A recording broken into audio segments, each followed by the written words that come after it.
Alors vous avez entamé un nouveau Tour de France. Tour de France, vous appelez le Tour de France de la bio. C'est la 8e étape, donc vous faites escale dans les Landes ce week-end. Et vous avez déjà fait des premiers échanges ce matin ici à Saint-Sevé. Alors qu'est-ce qui ressort de ces premiers échanges et de ce début de Tour de France de la bio? Alors, en fait, je poursuis un Tour de France de la bio qui a démarré début 2023. Et là, je fais vraiment les différents territoires, etc. Et aujourd'hui, effectivement, je suis dans les Landes, en rencontrant ce matin les organisations professionnelles de la bio, que ce soit les interprofessions, les GAB, etc., des producteurs. Les réflexions portent autour de si on veut arriver à 25% des surfaces en bio en Europe, comme ça a été décidé dans la stratégie au début de la mandature, comment on fait, sachant qu'on part d'une situation 2021-2022 où on est plutôt en situation de crise de la bio en France, aussi en Europe, mais pas de la même manière. En tout cas, c'est plus marqué en France parce que la politique agricole ne soutient pas suffisamment la bio, donc ça marque plus fortement la période de crise dans laquelle on est, et on y sort plus tard que les autres pays européens. C'est-à-dire que eux, la bio a déjà redémarré.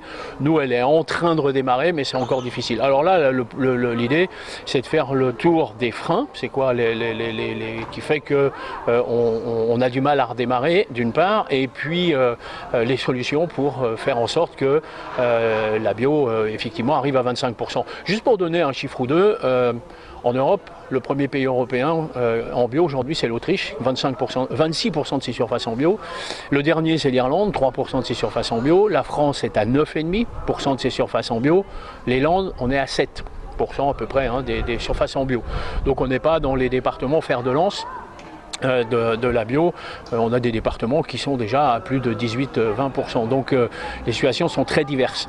Le territoire des Landes aujourd'hui, c'est regarder comment on soutient la transmission des fermes, parce que dans le fait d'arriver à 25%, il faut déjà commencer par ne pas perdre des fermes en bio. Donc la transmission, les paysans bio aujourd'hui ont-ils un successeur? C'est pas garanti. Donc comment faire en sorte de ramener des gens à pouvoir reprendre des fermes en bio? Donc c'est un premier élément.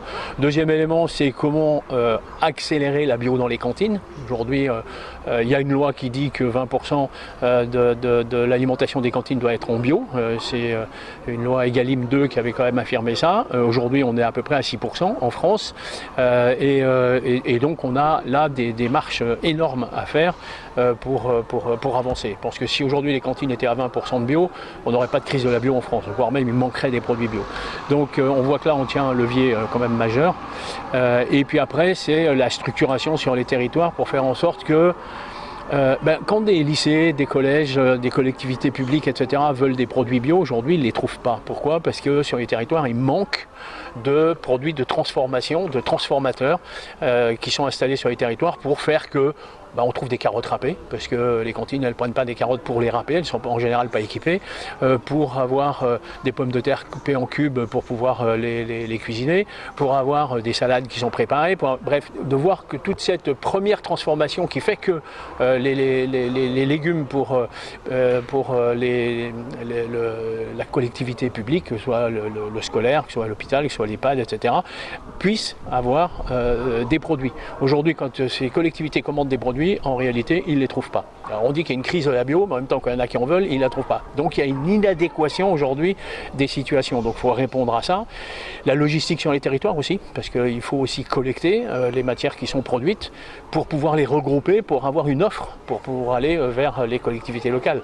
Donc c'est autant d'éléments qui sont à travailler pour répondre à la question de l'augmentation de la bio dans les cantines, dans la consommation, sur les territoires, et comment faire en sorte que les territoires s'organisent pour arriver à répondre à cette demande, parce qu'en réalité il y a une demande.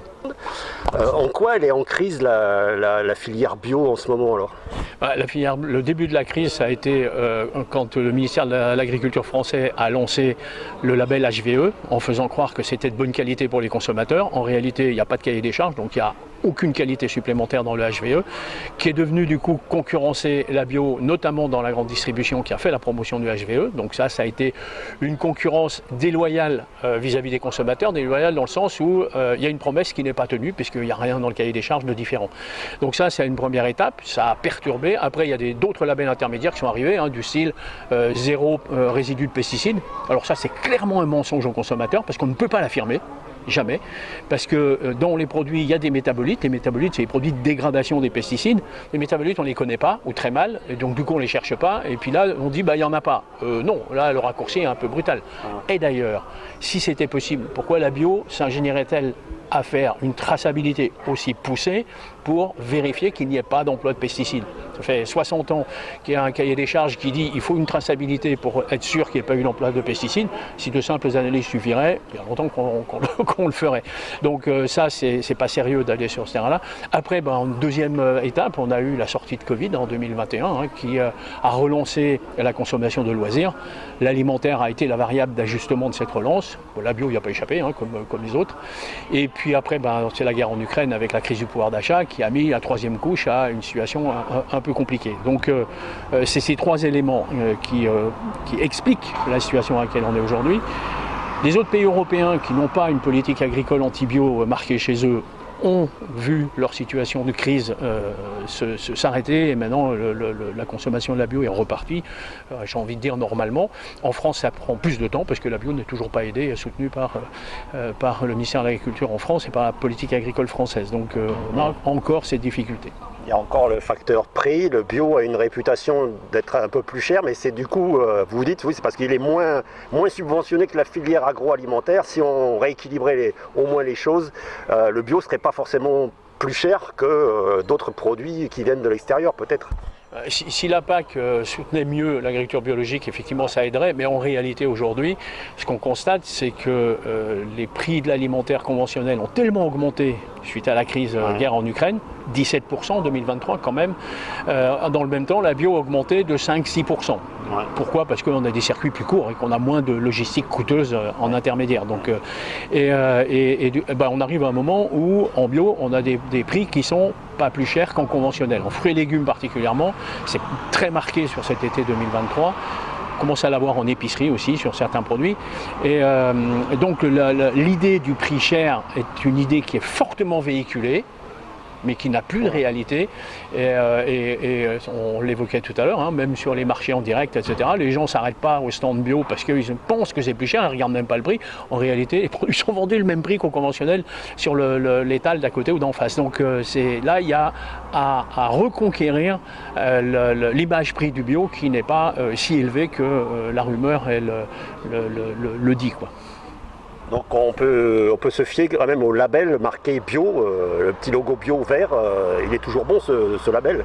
Heureusement qu'il y a un label, ça c'est l'Eurofeuille au niveau européen qui est le label qui représente le cahier des charges européen. Le bio est le seul modèle d'alimentation aujourd'hui qui a un label qui certifie la qualité qui est annoncée. Donc c'est important. Et en termes de fiabilité, les opérateurs en bio sont contrôlés tous les ans d'une manière systématique, plus des contrôles aléatoires, ça veut dire que les contrôleurs vont dans les fermes, chez les transformateurs, etc. pour vérifier les process et faire des analyses.